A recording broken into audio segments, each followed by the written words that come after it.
Hello বন্ধুরা, তোমরা সবাই কেমন আছো? আশা করি ভালো আছো। আমিও ভালো আছি। আমি সুস্মিতা তোমাদের সামনে আবার একটা নতুন রেসিপি নিয়ে চলে এসেছি। এটা হচ্ছে কামনি আতপ চালের পোলাও। এই পোলাও রেসিপিটা আমি কীভাবে রান্না করব এটাই আজকে আমি তোমাদের সাথে শেয়ার করব। খুব সুন্দর, এটা ঝরঝরে, খুব অল্প সময়ের মধ্যে এই রেসিপিটা তৈরি হয়ে যায়। চলো তাহলে দেখা যাক আমি কিভাবে এই রেসিপিটা রান্না করলাম। এখানে আমি গোবিন্দভোগ চাল নিয়েছিলাম। এখানে একবার আমি ভালো করে ধুয়ে ভালো করে ঝরিয়ে নিয়েছি জলটা। দেখতেই পাচ্ছেন বন্ধুরা, ভালো করে ঝারনাটার মধ্যে জলটা শুকোতে দিয়েছিলাম। তারপর জল যেই ঝরে গেছে একটা থালার মধ্যে আমি ঢেলে নিয়েছি। পুরো ঝরঝরে হয়ে গেছে চাল, একটার সাথে একটা লেগে নেই, পুরো ঝরঝরে হয়ে গেছে। এইটার সাথেই আমি এখন সব উপকরণগুলো মিশিয়ে নেব। এক এক করে আমি উপকরণ যা যা লাগবে এটা দিয়ে দেব। খুবই অল্প সময়ের মধ্যে এই পোলাওটা রান্না হয়ে যাবে। খুব তাড়াতাড়ি বাড়িতে কেউ কোনো অতিথি আসলে ঝটপট এই রান্নাটা করে নিতে পারবেন। প্রথমে ঘি দিয়ে দিলাম 2 চামচ, আর এখানে পরিমাণ মতন লবণ দিয়ে দিলাম, কারণ একটু সামান্য তো লবণ দিতেই হবে। আর কোনো এখানে ফুড কালার আমি ইউজ করছি না বন্ধুরা। এখানে ঘরের যে রান্না করি আমি ওই হলুদই আমি এখানে ইউজ করব। আর সাথে দিয়েছি হচ্ছে সামান্য পরিমাণে গরম মশলার গুঁড়ো দিয়ে দিলাম। আর হচ্ছে চিনি দিয়ে দেবো, পরিমাণ মতন চিনি দিয়ে দেবো। এখানে আমি চিনিটা অল্পই দিলাম, আর পরে আমি আবার কুকারের মধ্যে আমি আবার দিয়ে দেব। এখানে আমি এটা ভালো করে মিক্স করে নিচ্ছি। ঘি আরও যে উপকরণগুলো দিলাম ওটার সাথে চালটাকে আমি ভালো করে এটা মিক্স করে নেবো। আমি এখানে আর হাত দিয়ে করলাম না, এটা আমি চামচ দিয়েই পুরোটা মিক্স করে নিয়েছি।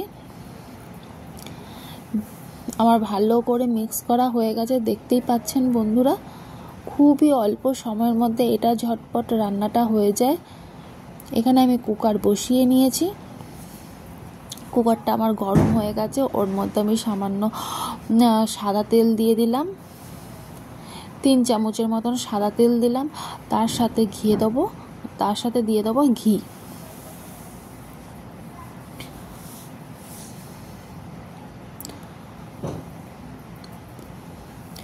যেই একটু গরম হবে এটা দিয়ে দেবো হচ্ছে এলাচ, দারচিনি, লবঙ্গ।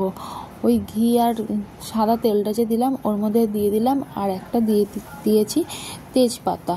একটু এটাকে আমি নাড়াচাড়া করব।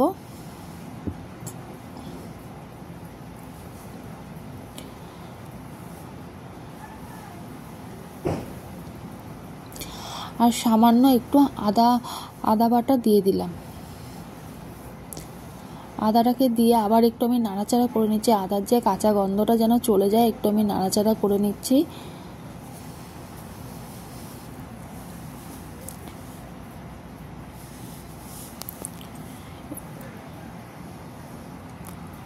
ভালো করে নাড়াচাড়া করে নিলাম। এরপরে আমি চালটা যে ভালো করে মেখে রেখে দিয়েছিলাম ওই চালটা আমি ওর মধ্যে দিয়ে দেব। চালটা আমি পুরোটা ঢেলে দেবো ওর মধ্যে।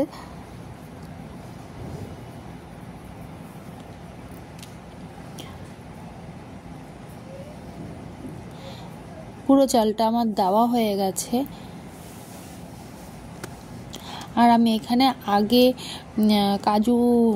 কাজু বাদাম দিতে ভুলে গিয়েছিলাম।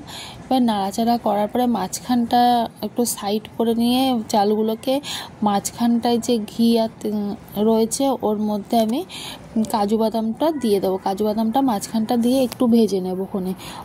প্রথমে দিতে হতো, আমি ভুলে গিয়েছিলাম।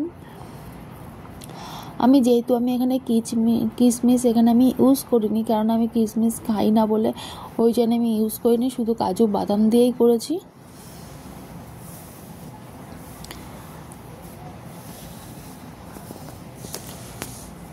কাজুটা আমি মাঝখানটায় দিয়ে দিলাম, দিয়ে আমি ভালো করে একটু নাড়াচাড়া করে নিচ্ছি।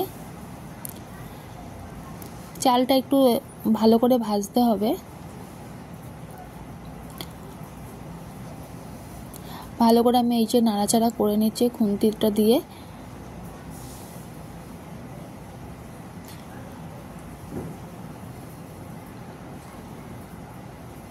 খেতে কিন্তু বন্ধুরা দারুণ হয়। একবার অন্তত ঘরে এরকমভাবে চট জলদি এই পোলাও রান্নাটা করে দেখতে পারেন। আশা করি ভালোই লাগবে এটা।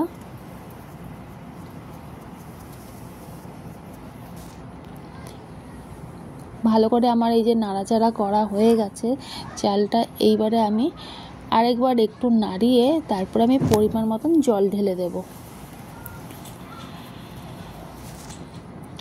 এটা খুব হাই ফ্লেমে আমি করছি না, লো টু মিডিয়াম ফ্লেমেই করছি। এই যে আমি পরিমাণ মতন জলটা ঢেলে দিলাম। এবারে এখানে দেড় গ্লাস যেহেতু চাল নিয়েছি, 1.5 গ্লাসই জল দেব। দিয়ে কুকারের মুখটা আটকে দেব।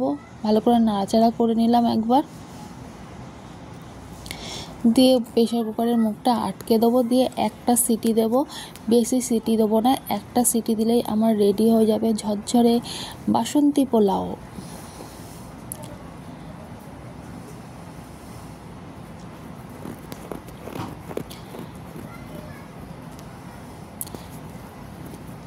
নাড়াচাড়া করা হয়ে গেছে, এবারে আমি আটকে দিলাম এবারে ঢাকনাটা। এই যে আমার রেডি হয়ে গেছে, একটা জাস্ট সিটি মেরেছি, আমার এখানে রেডি হয়ে গেছে ঝরঝরে বাসন্তী পোলাও। বন্ধুরা কেমন হয়েছে দেখতে অবশ্যই আমাকে কমেন্ট করে জানাবে। আর খুব অল্প সময়ের মধ্যে এটা বাড়িতে তৈরি করা যায়। বাড়িতে কোনো অতিথি আসলো, মনে হলো যে না এটা করে খাওয়াবো, খুব অল্প সময়ের মধ্যেই এই রান্নাটা হয়ে যায়। বন্ধুরা কেমন হয়েছে তোমরা প্লিজ কমেন্টের মাধ্যমে জানিও। যারা নতুন আছো তারা বন্ধু করে সাবস্ক্রাইব করে পাশে বেল আইকনটি অন করে দেবে, যাতে যখনই আমি ভিডিও ছাড়বো সর্বপ্রথম যেন তোমাদের কাছে পৌঁছাতে পারে। বন্ধুরা ভালো লাগলে প্লিজ লাইক, কমেন্ট, শেয়ার আর অবশ্যই সাবস্ক্রাইব করতে কেউ ভুলবে না। আজকের ভিডিওটা আমি এখানেই শেষ করলাম।